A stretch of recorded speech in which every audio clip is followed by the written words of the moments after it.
तो आज हम पढ़ने वाले हैं साइंस का chapter 3 metal and non metal. ठीक है, तो सबसे पहले तो टोटल आपको पता ही है 120 एलिमेंट्स हैं। ठीक है, अभी तक में 120 एलिमेंट्स डिस्कवर हो चुके हैं।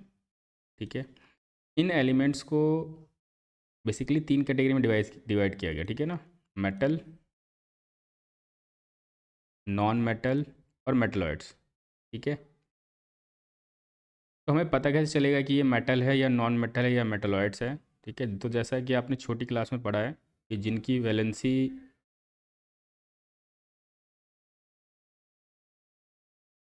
पॉजिटिव थी वो हमारे मेटल थे। ठीक है, जिनकी वैलेंसी नेगेटिव थी वो नॉन मेटल थे। ठीक है, और जिनकी वैलेंसी प्लस माइनस है हम उसके बारे में डिसाइड नहीं कर सकते हैं। ठीक है ना, तो ये तो वैलेंसी के बेसिस पे है। ठीक है, मेटल नॉन मेटल। बाकी इनके फिजिकल अपीयरेंस और फिजिकल प्रॉपर्टीज़ के बेसिस पे भी मेटल को बताया गया है। ठीक है ना, अगर ये फिजिकल प्रॉपर्टी शो करता है तो मेटल होगा, नहीं शो करेगा तो नॉन मेटल होगा। ठीक है, तो सबसे पहले हम मेटल की बात कर लेते हैं। ठीक है, एलिमेंट तीनों स्टेट में एग्जिस्ट करते हैं, सॉलिड, लिक्विड और गैस। ठीक है, तो सबसे पहले मेटल लस्ट्रस होते हैं। ठीक है ना, तो इसी प्रॉपर्टी की वजह से जो ऑर्नामेंट्स होते हैं ना, ज्वेलरी वगैरह, वो मेटल से बनाए जाते हैं। ठीक है, तो पूछेगा कि why gold and silver is use for making ornaments, तो लिखेंगे due to its lustrous nature. ठीक है ना, उसके बाद है नेक्स्ट, यानी मेटल चमकते हैं। ठीक है ना, उसके बाद है दूसरा हमारा, दे हैव सिल्वर ग्रे और गोल्डन येलो कलर, ये कलर मेंशन है। ठीक है, मेटल इलेक्ट्रिसिटी के गुड कंडक्टर होते हैं, हीट और इलेक्ट्रिसिटी के। कहने का मतलब ये है कि सपोज़ ये एक रॉड है। ठीक है, और अगर हम इसको यहाँ से पकड़ते हैं सपोज़, ठीक है, ये किसी का हाथ है, इसने इसको पकड़ा हुआ हाथ है। ठीक है ना, और हम इसको यहाँ पर हीट कर रहे हैं, तो होगा क्या, पहले ये गर्म होगा, फिर धीरे धीरे धीरे हीट पास होते हुए ऑटोमेटिकली यहाँ उसके हाथों तक वो हीट पहुँच जाएगा। इसका मतलब ये हीट को कंडक्ट कर रहा है। ठीक है ना, सेम ऐसी इलेक्ट्रिसिटी है, वो इलेक्ट्रिसिटी को भी कंडक्ट करता है। तो मेटल हीट और इलेक्ट्रिसिटी के गुड कंडक्टर होते हैं। पूछेगा क्यों, तो दे हैव फ्री इलेक्ट्रॉन। ठीक है ना, मेटल की अगर हम बात करें, मेटल को मैं एम से इंडिकेट करता हूँ, तो मेटल इलेक्ट्रॉन लूज करने के बाद क्या बनाते हैं, कटायन। ठीक है, मेटल कटायन बनाते हैं क्योंकि मेटल की टेंडेंसी इलेक्ट्रॉन लूज करने की होती है। ठीक है, और इसकी वजह से इनको हम इलेक्ट्रो पॉजिटिव एलिमेंट भी बोलते हैं। ठीक है ना, क्योंकि इनमें पॉजिटिव चार्ज आता है जब इलेक्ट्रॉन डोनेट करते हैं तो। ठीक है ना,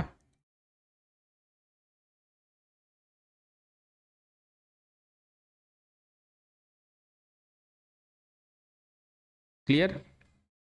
ऐसे ही नॉन मेटल की अगर हम बात करेंगे तो नॉन मेटल इलेक्ट्रॉन गेन करके अनायन बनाते हैं। ठीक है ना, उनको इलेक्ट्रोनेगेटिव एलिमेंट बोलते हैं, पढ़ेंगे अभी आगे नीचे। ठीक है, उसके बाद है नेक्स्ट प्रॉपर्टी, मेटल डक्टाइल होते हैं।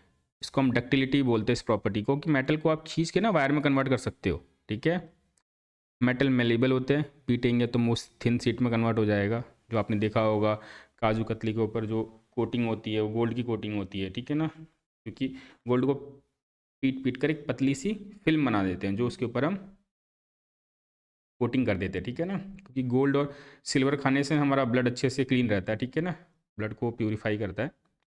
उसके बाद है दे आर सोनरस, अगर हम मेटल पे हिट करेंगे तो रिंग साउंड आएगा।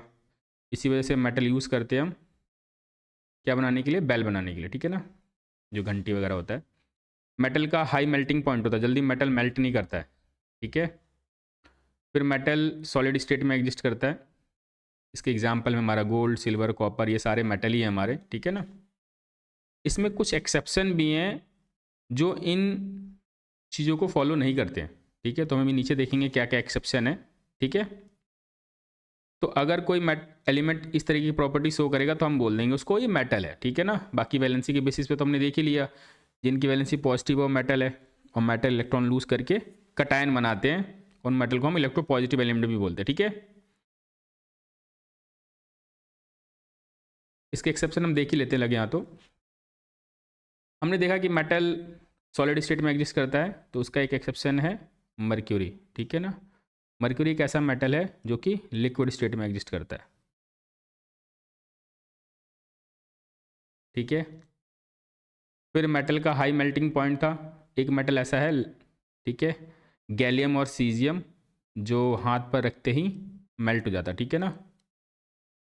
गैलियम का मेल्टिंग पॉइंट लो होता है, ठीक है ना, लो मेल्टिंग पॉइंट। उसके बाद है इलेक्ट्रिसिटी का गुड कंडक्टर, देखा था हमने, हीट का गुड कंडक्टर मेटल होता है, लेकिन लेड बैड कंडक्टर होता है, ठीक है ना। ये आपको नीचे मिल जाएंगे लिखे हुए,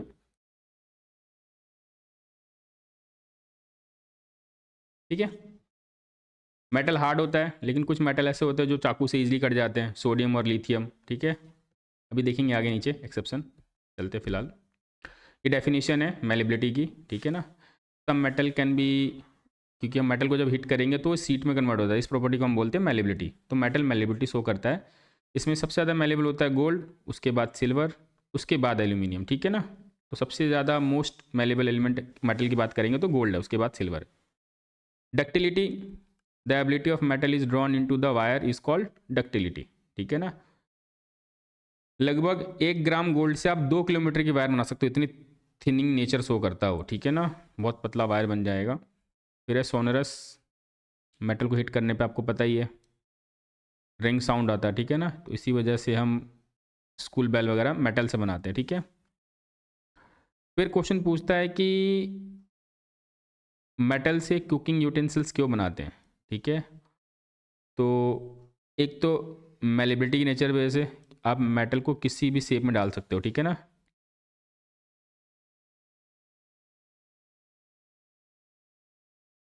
और दूसरा हिट का गुड कंडक्टर है, तो due to good conductor of heat and malleability nature metal is use for making cooking utensils, ठीक है। Why bell is made up of metal, क्योंकि मेटल सोनरस प्रॉपर्टी शो करता है, when we hit metal it produce ring sound. Why metal is use for making electric wire, because metal have free electron and they conduct electricity, ठीक है। इसी वजह से हम metal को हम वायर बनाने के लिए यूज़ करते हैं। गुड कंडक्टर ऑफ इलेक्ट्रिसिटी पूछेगा तो कॉपर लिखेंगे, ठीक है ना। ऐसा मेटल बताइए तो कॉपर है तो सिल्वर, पर हम इकोनॉमिकली देख के चलेंगे, ठीक है। तो कॉपर है। बाकी ये लिखा हुआ है कि मैलेबिलिटी और डक्टिलिटी की वजह से मेटल को हम किसी भी शेप में डाल सकते हैं, ठीक है। Good conductor of heat and have high melting point. Best conductor of heat में सिल्वर और कॉपर है। लेड और मर्क्यूरी पुअर कंडक्टर हीट के, ठीक है ना। पीवीसी की कोटिंग बेसिकली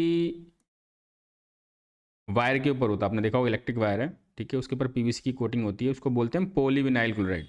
ये बेड कंडक्टर होता है हीट और इलेक्ट्रिसिटी का। तो मान लो एक कॉपर की कोई करंट की वायर है, तो उसके ऊपर एक प्लास्टिक की आपने देखी हुई कोटिंग, ये पीवीसी की जाती है, ठीक है ना। जैसे एग्जांपल के लिए दिखाया था मैं यहाँ पर, इसके ऊपर एक कोटिंग होगी, ठीक है ना। वो कोटिंग हमारी पीवीसी की बनी होती है, इसलिए बनाई जाती है ताकि अगर आप वायर वगैरह छुओ तो अंदर का कॉपर वायर आपके हाथ के कॉन्टेक्ट में ना आए, ठीक है ना। अब बढ़ते हैं आगे।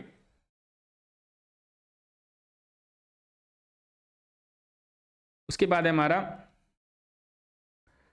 फिजिकल प्रॉपर्टी नॉन मेटल की, ठीक है ना। नॉन मेटल जस्ट इसके अपोजिट प्रॉपर्टी शो करेगा, ठीक है ना। नॉन मेटल सॉलिड नहीं होता है, गैसेस फॉर्म में मिलता है basically, most non metal gases form में। ये गुड कंडक्टर हीट का नहीं है, ना ही इलेक्ट्रिसिटी का, ठीक है। इसमें मैं एक्सेप्शन लिख देता हूँ। एक ऐसा नॉन मेटल है ब्रोमीन, जो कि हमने देखा है कि नॉन मेटल गैसेस फॉर्म में मिलता है, ठीक है ना। लेकिन ब्रोमीन ऐसा है जो लिक्विड फॉर्म में मिलता है, ठीक है। और आयोडीन सॉलिड फॉर्म में, ठीक है। फिर इसने कहा they are not good conductor of heat and electricity. एक मेटल है जो हीट का सॉरी इलेक्ट्रिसिटी का गुड कंडक्टर है, वो है हमारा ग्रेफाइट, ठीक है। ग्रेफाइट कार्बन का एलोट्रॉप है और कार्बन नॉन मेटल है, ठीक है। तो इसका एक्सेप्शन ग्रेफाइट आ गया। नॉन डक्टाइल का तो कोई एक्सेप्शन नहीं है, ठीक है। Non metals are non malleable, ये भी ठीक है, ठीक है। Non metal do not produce sound on ring, ठीक है ये भी। तो ना ही non metal malleability property show करते हैं, ना ही डक्टिलिटी, ना ही सोनरस, ठीक है। अब आते हैं नीचे। अगर आपसे इसमें पूछ दे कि ऐसा कोई नॉन मेटल बताइए जिसका मेल्टिंग पॉइंट बहुत ज़्यादा हो, तो वो डायमंड है, ठीक है ना। क्योंकि कार्बन आपका पता है नॉन मेटल है, कार्बन 3 फॉर्म में एग्जिस्ट करता है, ठीक है ना। डायमंड, ग्रेफाइट और बकमिस्टर फ्लोरीन, ठीक है। तो डायमंड का मेल्टिंग पॉइंट बहुत ज़्यादा होता है। या आपसे ये भी पूछ दे कि ऐसा नॉन मेटल बताइए जो बहुत हार्ड है नेचर में, तो डायमंड ही होगा, ठीक है। मेटलॉइड्स बेसिकली ये मेटल और नॉन मेटल दोनों की तरह प्रॉपर्टी शो करते हैं, ठीक है ना। इसमें हमारा एग्जांपल है सिलिकॉन और जर्मेनियम, ठीक है। सिलिकॉन और जर्मेनियम, बोरोन, सिलिकॉन, जर्मेनियम, ठीक है। एक सेकेंड, ठीक है, ये रहा। Metalloids, some elements have intermediate properties between metal and non metal. कुछ प्रॉपर्टी मेटल जैसा दिखाएंगे, कुछ नॉन मेटल जैसा, ठीक है। उसको मेटलॉइड्स बोलते हैं। अब एक्सेप्शन में चलते हैं। मैंने बता दिया आपको ग्रेफाइट एक ऐसा नॉन मेटल है जो इलेक्ट्रिसिटी का गुड कंडक्टर है। आयोडीन लस्ट्रस है, ये भी पूछ सकता है आपसे कि ऐसा नॉन मेटल बताइए जो चमकता हो, ठीक है। तो आयोडीन है, और आयोडीन सॉलिड फॉर्म में भी मिलता है, ठीक है। डायमंड बहुत हार्ड होता है, ठीक है, नॉन मेटल है। हमने देखा कि मेटल भी हार्ड होते हैं, लेकिन सोडियम और लिथियम ऐसे मेटल हैं, और पोटेशियम, जो चाकू से ईजिली कट जाते हैं, जैसे साबुन कटता हो, ठीक है ना। पूछ देगा ऐसा सॉफ्ट मेटल का एग्जाम्पल बताइए जो नाइफ से ईजिली कट जाते हैं। तो सोडियम और लिथियम और पोटेशियम। क्यों कटते हैं? मेटल के बीच में जो बॉन्ड होता है ना, उसको बोलते हैं मेटालिक बॉन्ड।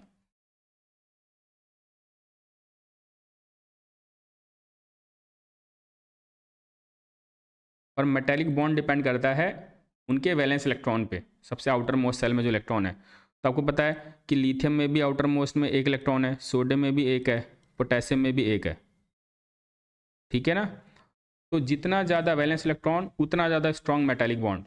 इन सब के आउटर मोस्ट में एक इलेक्ट्रॉन, इसका मतलब इसका मेटालिक बॉन्ड क्या होगा, बहुत वीक होगा। तो अगर आपसे कभी पूछ दे कि बताइए भाई सोडियम, लिथियम और पोटेशियम चाकू से क्यों ईजिली कट जाते हैं, तो लिखेंगे due to weak metallic bond.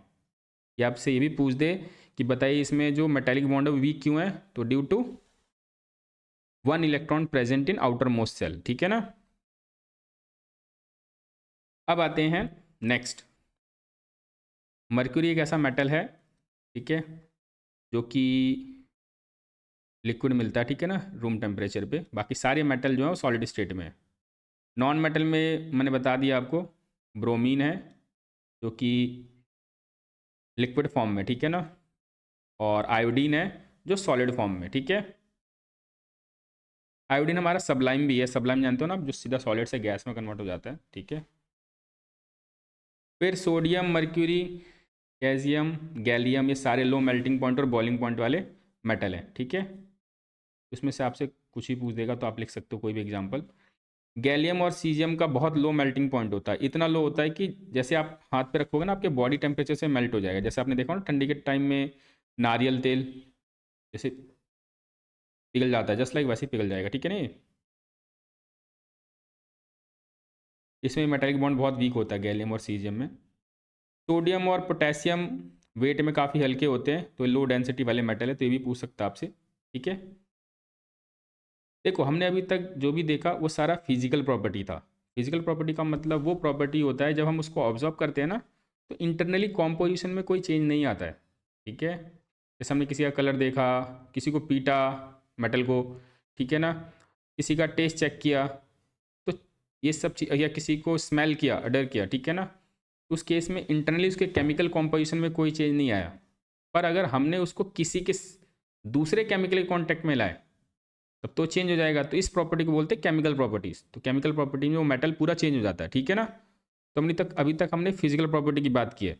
अब बात करेंगे केमिकल प्रॉपर्टीज़ की, ठीक है ना, कि मेटल दूसरे केमिकल कॉन्टैक्ट में आएगा तो कैसा बिहेवियर शो करेगा, ठीक है ना। तो पहला हमारा है, मेटल को अगर हम ऑक्सीजन कॉन्टैक्ट में लाते हैं तो मेटल ऑक्साइड बनता है, जैसा कि आपको पता ही है, ठीक है। जैसे एग्जाम्पल के लिए अगर मैं सोडियम को ऑक्सीजन में डालूंगा तो सोडियम ऑक्साइड बनाएगा, ठीक है। एल्यूमिनियम को ऑक्सीजन में डालूंगा, ठीक है, तो एल्यूमिनियम ऑक्साइड बनाएगा, ठीक है। तो वैसे एग्जाम्पल दिया हुआ यहाँ पर नीचे कि मेटल को अगर आप ऑक्सीजन में डालोगे तो मेटल ऑक्साइड बनता है, ठीक है ना। मेटल ऑक्साइड आपको पता ही है बेसिक होते हैं नेचर में, ठीक है। मेटल ऑक्साइड बेसिक होते हैं, ठीक है। कुछ मेटल ऑक्साइड ऐसे होते हैं जो एम्फोटेरिक बिहेवियर शो करते हैं, जिसमें हमारा एल्यूमिनियम था, जिंक था, ठीक है ना। एम्फोटेरिक वो मेटल ऑक्साइड होते हैं जो मेटल ऑक्साइड एसिड और बेस दोनों के साथ रिएक्ट कर जाते हैं, ठीक है ना। तो यहाँ पे लिखा हुआ है such metal oxide which react with both acid as well as base to produce salt and water. इस टाइप के मेटल ऑक्साइड को हम बोलेंगे एम्फोटेरिक, ठीक है। इससे एग्जाम्पल में एल्यूमिनियम ऑक्साइड था, जिंक ऑक्साइड था और टिन ऑक्साइड था, ठीक है। इसके रिएक्शन को जस्टिफाई करने के लिए नीचे दिया हुआ है, ये हमने एसिड बेस एंड सॉल्ट में ही पढ़ा था, ठीक है ना। तो ये वाला रिएक्शन इसके, क्योंकि आपको पता है HCl एसिड है, तो यहाँ पर एल्यूमिनियम ऑक्साइड बेस की तरह बिहेव कर रहा है, ठीक है ना। यहाँ पे इसका बेसिक नेचर पता चलता है और यहाँ पर ये बेस के साथ रिएक्ट कर रहा है सोडियम हाइड्रोक्साइड, तो यहाँ पर इसका एसिडिक नेचर पता चलता है, ठीक है ना। तो ये हम ऑलरेडी टॉपिक डिस्कस कर चुके हैं एसिड बेस एंड सॉल्ट में, जिनको नहीं पता वो जाके पीछे का वीडियो देख सकते हैं। सभी वीडियो आप प्लेलिस्ट से फाइंड आउट कर सकते हैं, ठीक है ना, वहाँ पे वीडियो को कैटेगराइज किया गया है। अब बात करते हैं सॉल्युबिलिटी ऑफ मेटल ऑक्साइड, ठीक है। मेटल ऑक्साइड को हम जैसे ही वाटर में डालते हैं ना, वो बनाता है मेटल हाइड्रोक्साइड, ठीक है। जैसे ही आप मेटल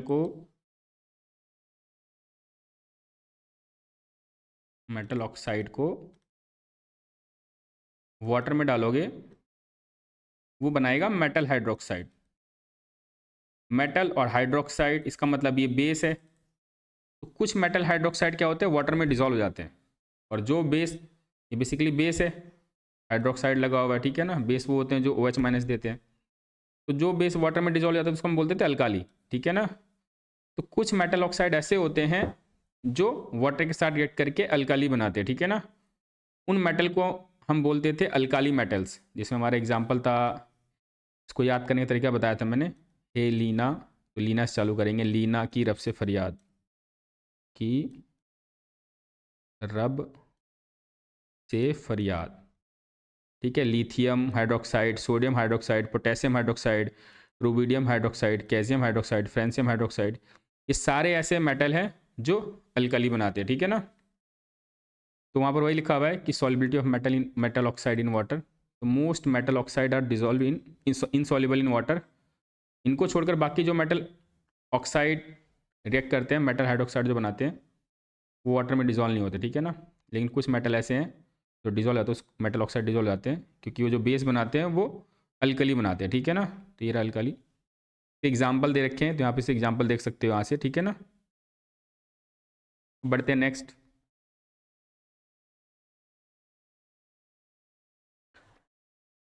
डिफरेंट मेटल ऑक्सीजन पे अलग अलग रिएक्शन शो करते हैं, ठीक है।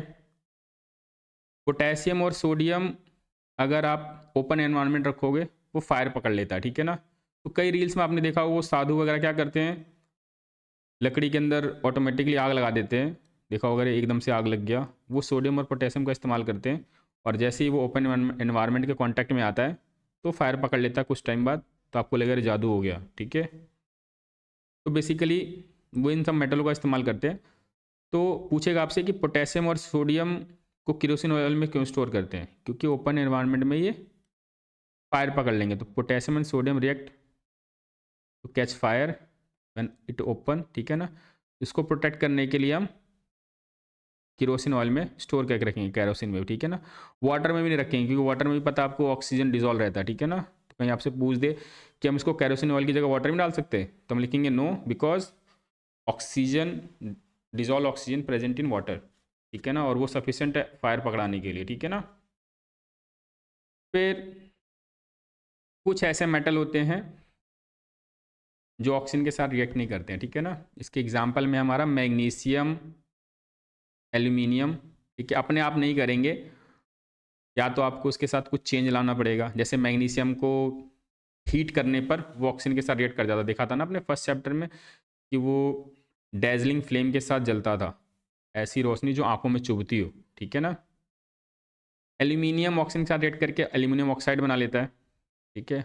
फिर उसको फर्दर रिएक्शन से बचाता है वो। अब इसमें क्वेश्चन पूछता है कि aluminium is very reactive but why we use aluminium foil for packaging food. तो लिखेंगे yes aluminium oxide is very reactive but it react with oxygen to form aluminum oxide which is stable in nature and aluminum oxide does not react with food।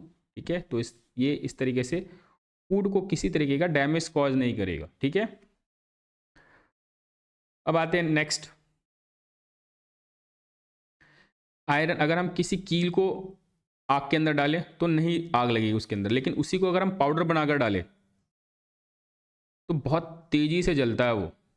ठीक है, जैसे आपने देखा होगा ना लकड़ी का जो बुरादा होता है, जैसे आप आग में फेंकोगे एकदम से बहुत सारी वो निकलेगी, क्या बोलते हैं, लपटे, जस्ट लाइक वैसे ही।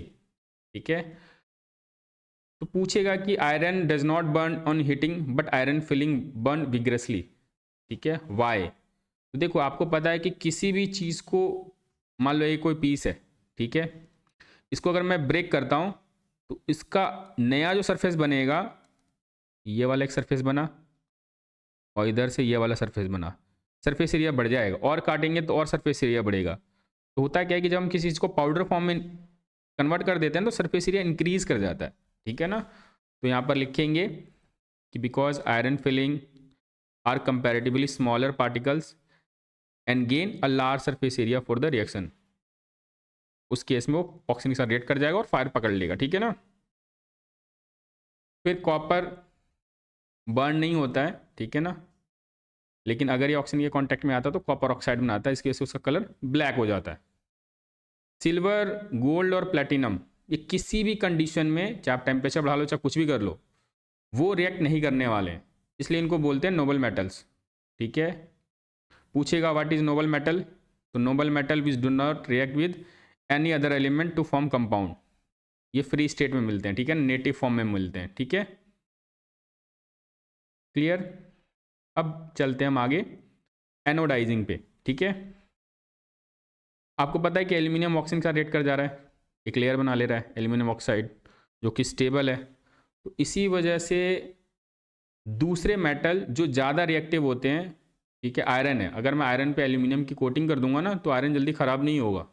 तो एनोडाइजिंग बेसिकली प्रोसेस है एक थिक लेयर बनाने की, इसकी एल्यूमिनियम की ऑक्साइड की। ठीक है ना, तो आपको पता है एल्यूमिनियम ऑक्साइड स्टेबल है तो बचाएगा। ठीक है ना, तो aluminium develop in thin oxide layer when expose to air, the aluminium oxide coat make it resistance to further corrosion. Corrosion जानते हो ना, मेटल अनडिजायरेबल सब्सटेंस में कन्वर्ट होता है। आयरन का कोरोजन होता है तो रस्टिंग, और सिल्वर मेटल और क्या बोलते हैं जिंक मेटल, कॉपर मेटल, इनका होता है कोरोजन तो टार्निश। ठीक है ना, टार्निश का मतलब अपनी साइनिंग प्रॉपर्टी को लूज कर देना। ठीक है,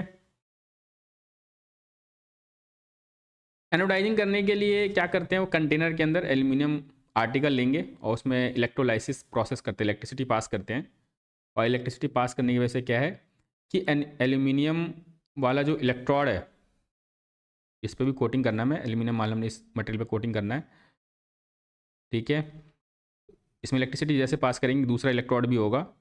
ठीक है, तो इस प्रोसेस में क्या होगा, इस इलेक्ट्रोड से जिस जो एल्यूमिनियम का बना हुआ है वहाँ से ऑक्सीजन रिलीज होना चालू होगा और ऑक्सीजन इसके साथ कंबाइन होना भी चालू होगा। ठीक है, तो ऑटोमेटिकली वो एल्यूमिनियम ऑक्साइड में कन्वर्ट हो जाएगा।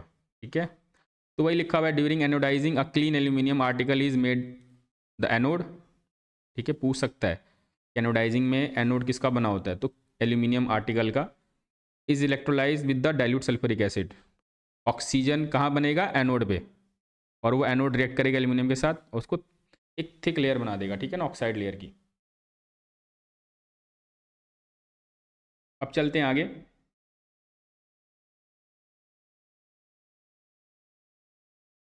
अब हमारा reaction of metal with water. आपने देखा कि मेटल को वाटर के साथ डालने पे मेटल हाइड्रोक्साइड बनाता है, पहले तो मेटल ऑक्साइड बनाएगा फिर अपने आप को मेटल हाइड्रोक्साइड में कन्वर्ट कर देगा। तो किसी मेटल को हम पानी में डालेंगे ना तो पहले वो मेटल ऑक्साइड फिर वापस वाटर के साथ रिएक्ट करके मेटल हाइड्रोक्साइड। ठीक है ना, तो फाइनल रिएक्शन हमारा यही होगा, metal oxide plus water gives metal hydroxide. तो इसी वजह से, और साथ ही साथ इसमें बहुत ज़्यादा अमाउंट में एनर्जी भी निकलता है किसी किसी मेटल के साथ, किसी किसी मेटल के इसमें एनर्जी भी निकलेगा। आपने वीडियोस देखे होंगे सोडियम और पोटेशियम को जब नदी के अंदर फेंकते तो ब्लास्ट होता है बहुत भयंकर, ठीक है। कई लोग उसको फिशिंग के लिए इस्तेमाल करते हैं, ठीक है। अब गवर्नमेंट ने इसको बैन कर दिया है, ये बहुत सस्ता पड़ता है, और उसको ये लोग क्या करते थे, उठा के सी में फेंकते थे और बहुत बड़ा ब्लास्ट होता था। इसकी वजह से एक वेव प्रोड्यूस होती थी, उसके आसपास मछलियाँ जितनी थी वो सारी मर जाती थी, फिर उसको उठा लेते थे वो लोग। तो जिस रिएक्शन में metal hydroxide plus hydrogen plus energy भी निकलेगा ना, वो उस मेटल का फायर पकड़ना 100% श्योर है।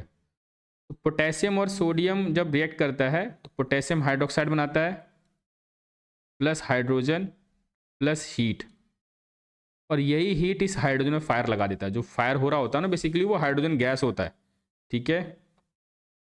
तो पूछेगा आपसे कि why sodium and potassium catch fire, ठीक है, विथ कोल्ड वाटर। तो लिखेंगे कि sodium and potassium react with water to produce hydrogen and it is a exothermic reaction, ठीक है। यहाँ पे लिखा भी है कि metal like potassium and sodium react violently with cold water. In case of sodium potassium, the reaction is so violent and exothermic that the evolved hydrogen immediately catch fire, ठीक है। और जिनमें सिर्फ हाइड्रोजन गैस प्रोड्यूस होगा तो उसमें सिर्फ fire नहीं पकड़ेगा, क्योंकि वहाँ पर उतना हीट ही प्रोड्यूस नहीं होगा। तो हमने पीछे एक क्वेश्चन देखा था कि कैल्शियम फ्लोट क्यों करता है, वो इसी वजह से, उसमें हीट प्रोड्यूस नहीं होता। तो उसमें जो हाइड्रोजन प्रोड्यूस होता है बहुत कम अमाउंट में प्रोड्यूस होता है और वो उसको फ्लोट कराने में हेल्प करता है, ठीक है। अगर आप उसको बर्निंग कैंडल लेके जाओगे तो मे बी वो फायर पकड़ सकता है, ठीक है। तो ये रहा रिएक्शन हमारा, ठीक है। अब यहाँ पर देखो, the reaction of calcium with water is less वॉलेंट, the heat evolve is not sufficient. Heat जितना निकल रहा है ना वो सफिशिएंट ही नहीं है हाइड्रोजन को पकड़ाने के लिए आग, इसलिए सिर्फ वो फ्लोट ही करेगा, ठीक है ना। तो calcium start floating because the bubble of hydrogen gas form stick with the surface of metal calcium, ठीक है ना। पूछेगा why calcium float in water, तो लिखेंगे calcium react with water to form hydrogen gas and hydrogen gas stuck with the surface of calcium which is responsible for its floating, ठीक है। ये जो हमारा बेसिकली जो रिएक्शन है ना, ये रिएक्टिविटी सीरीज के बेसिस पे है, ठीक है। हमने देखा था रिएक्टिविटी सीरीज में वो पोटेशियम सोडियम कैल्शियम था, एक सेकेंड उल्टा लिख दिया arrow, potassium sodium calcium magnesium aluminium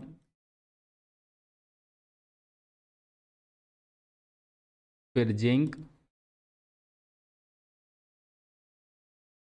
फिर था आयरन फिर था लेड और फिर था हाइड्रोजन। उसके बाद सारे थे हमारे कॉपर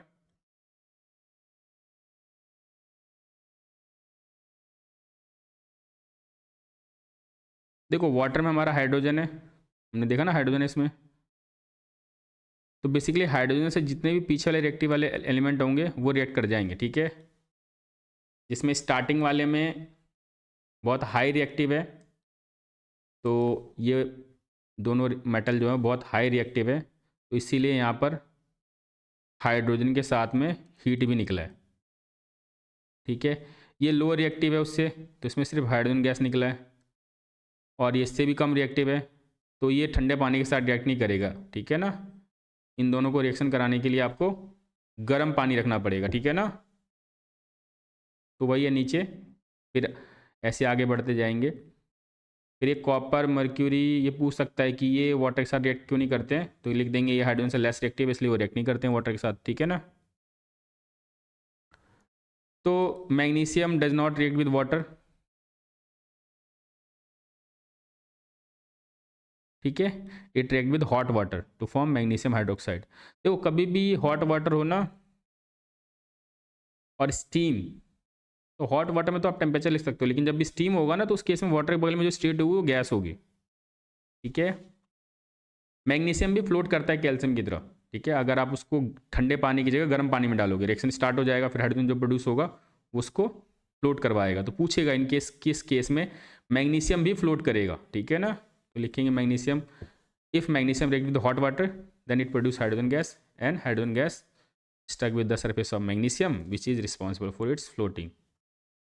अब इसके बाद वाले जो एलिमेंट हैं एल्यूमिनियम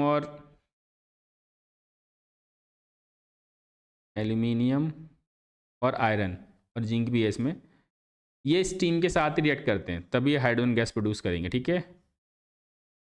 और ये रिएक्शन बहुत इंपॉर्टेंट है ये वाला, ठीक है, क्योंकि यहाँ पर ये वैलेंसी को फॉलो नहीं करता है। वैलेंसी के थ्रू आप सोचोगे बनाने के लिए बनेगा ही नहीं है।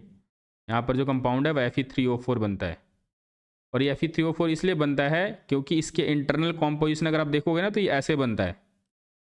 कुछ बनता है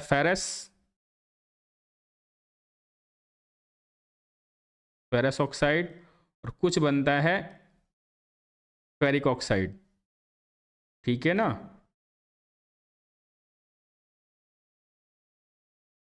तो मैं इन दोनों को जोड़ के अगर लिखूंगा तो ये बनेगा Fe3O4, ठीक है। तो इसीलिए इसमें Fe3O4 बनता है। इसमें दोनों कंपाउंड रहेंगे, फेरस के भी और फेरिक के भी, ठीक है ना। तो ये इंपॉर्टेंट है रिएक्शन, ध्यान रखेंगे आप लोग, ठीक है ना, क्योंकि यहाँ पर बहुत ज़्यादा गलतियाँ होती हैं लोगों से, ठीक है, क्योंकि इनको फेरस और फेरिक ही पता है, तीसरा कंपाउंड तो पता ही नहीं है। तो ये तीसरा कंपाउंड है फेरिक का, आयरन का, सॉरी, ठीक है। उसके बाद है कुछ मेटल ऐसे जो रिएक्ट ही नहीं करते हैं, ठीक है, लेड, कॉपर, सिल्वर वाटर के साथ, ठीक है, ये याद रखेंगे। उसके बाद दूसरी केमिकल प्रॉपर्टी है कि अगर मेटल एसिड के साथ रिएक्ट करेगा तो क्या प्रोड्यूस करेगा, ठीक है। आपको पता है कि मेटल जब एसिड के साथ रिएक्ट करेगा तो हमने एसिड बेस एंड सॉल्ट में देखा था क्या बनता था, सॉल्ट और हाइड्रोजन गैस, ठीक है। इस डाइल्यूट एसिड में हमने क्या लिया हुआ था, HCl और H2SO4, सिर्फ इन्हीं दो केस में प्रोड्यूस करता था वो, लेकिन नाइट्रिक एसिड के केस में प्रोड्यूस नहीं करता था। क्यों? क्योंकि नाइट्रिक एसिड जो है वो स्ट्रॉन्ग ऑक्सीडाइजिंग एजेंट है, ठीक है। जो ये हाइड्रोजन बनेगा ना, ये हाइड्रोजन को ऑक्सीजन सप्लाई करके उसको वाटर में कन्वर्ट कर देगा, ठीक है ना। हम ऑलरेडी टॉपिक डिस्कस कर चुके हैं। तो पूछेगा कि why nitric acid is not produce hydrogen gas when it react with metal, तो लिखेंगे because HNO3 is strong oxidizing agent and it react with hydrogen, ठीक है, टू प्रोड्यूस वाटर। अब इसको ऑक्सीडाइज किया इसने, हाइड्रोजन में ऑक्सीजन ऐड किया है, तो ऑक्सीडाइज के साथ रिड्यूस होना भी जरूरी है, तो सेल्फ गेट रिड्यूसिस, कोई भी कंपाउंड बना सकता है इनमें से, ठीक है ना। तो ये कंपाउंड लिख लेंगे। साथ ही साथ अब ये भी पूछेगा कि ऐसे कौन से मेटल है जो नाइट्रिक एसिड के साथ भी हाइड्रोजन गैस दे देते हैं, तो वो है मैग्नीशियम, ठीक है ना, मैंगनीज, ठीक है, ये नाइट्रिक एसिड के साथ भी हाइड्रोजन गैस प्रोड्यूस कर देते हैं।